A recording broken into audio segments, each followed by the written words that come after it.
Thyroid storm clinical features. So firstly there is the precipitation factors. So in thyroid storm precipitating factors, it can include the thyroid as well as the non-thyroid. This is nothing but the surgery. Next, in case of the acute illness, this can include the trauma infection as well as in case of childbirth. Next, it can also include the acute iodine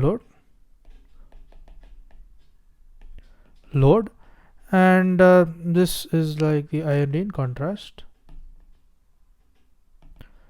Now, how does the thyroid storm clinically present? So here the clinical features, it can include the fever.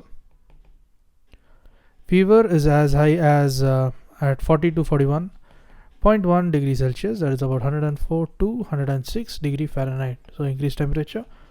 Also presents with the tachycardia, also the hypertension, CHF, that is the congestive heart failure, as well as the cardiac arrhythmias. That includes the atrial fibrillation. There can also be presence of the agitation, delirium, as well as seizure and coma. Now, looking at goiter, can also be seen. There's presence of the lid lag, there can be tremors, and as well as warm or the moist skin can be seen. Next, there's also presence of the nausea, vomiting, diarrhea, as well as jaundice.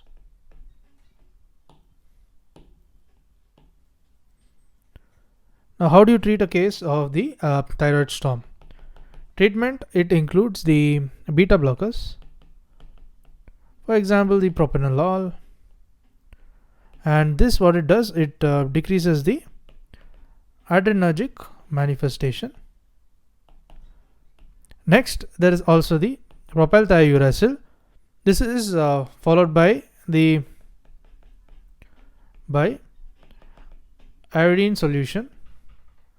It is nothing but the SSKI,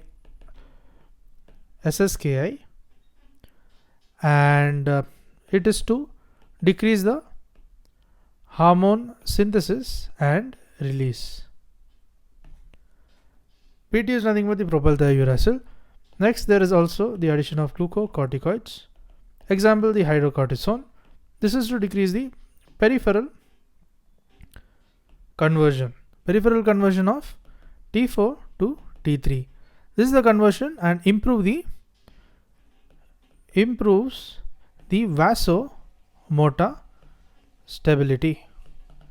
Next, there is also another point would be to identify the triggers and then treat it.